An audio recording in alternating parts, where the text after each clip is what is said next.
What's good, everybody? It's D Brown Shanhan, and as of late, I've been going back looking at the old my careers, seeing what's different, what's changed, what have they taken out of the game mode. I just been looking for similarities and differences in the new my career and the old my players.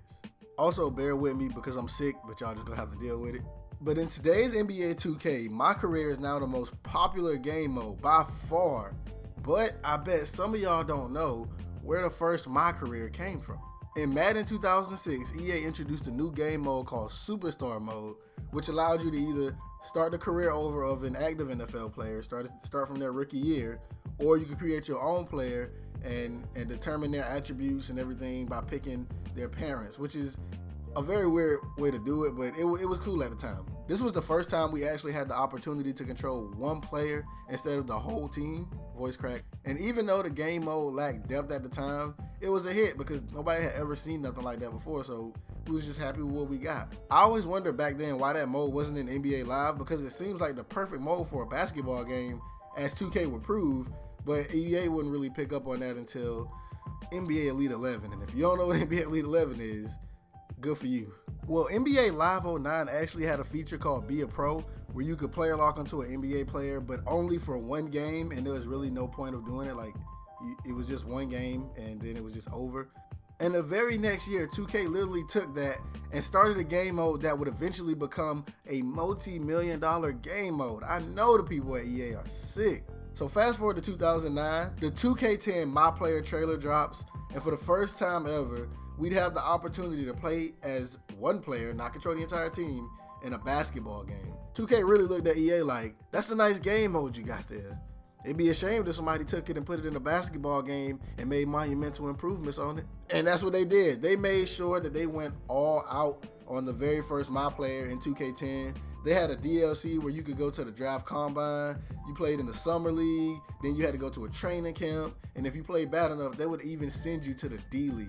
And this was 2K10. They don't even have all of that in 2K19. And from the day that game came out, everybody who I knew who played 2K was obsessed with the new My Player mode. And it was actually one of the big reasons why I switched to 2K that year. The following year, EA dropped a demo for NBA Elite 11, which featured their new Become Legendary mode, which was their version of My Career, which, you know what I'm saying, y'all should have been had in the game.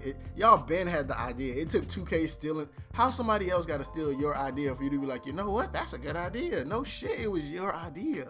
But that's besides the point. That year when 2K dropped the 2K11 My Player trailer and they showed all of the improvements they made, which were a lot. They had press conferences in it. They had new training camps. It was 2K11 My Career was a huge step up from 2K10's My Career. But when EA saw all those improvements, they delayed the game, and then that eventually led to them just straight up canceling the game. Imagine how much pressure 2K had to be putting on them for them boys to straight up cancel a whole game. Publishers don't just cancel games, bro. That costs money. You wasting funds. EA announced that they would be taking a break for the 2012 basketball year, and then they tried to come back again with NBA Live 13, and it was garbage, and they canceled that. And then they dropped NBA Live 14, which, if I do say so myself, wasn't the best basketball game I've ever played, if you know what I mean. But Live 18 and 19 took strides in the right direction. But I remember those few years when Live wasn't making new games. It was scary. I really thought they were going to be done for good. At one point in NBA Live 10, like a year and a half after the game came out, they tried to put all the rookies in who came in like the following year, like John Wall and them. They tried to put them in NBA Live 10 to try to get people to go back and play the game. But no dice, that wasn't working. They didn't even have real faces. But yeah, man, that's today's history lesson. And I know it's crazy to think, like, even though, you know, Madden has different developers, different studios than the Live studio, even though it's all EA, they're different. They have different development teams. But you telling me nobody from the NBA Live team ever thought, hey, that Superstar mode that they have in that Madden game might be pretty good for it? Like, nobody ever thought about that? And an entire team of people whose job it is to create new innovative ideas for... I'm not getting into it. But that's all I got for you today, man. Drop a like in remembrance of NBA 2K10 and the very first My Player mode. But as always, I'm D Brown Shanhan, and I'm up out of here.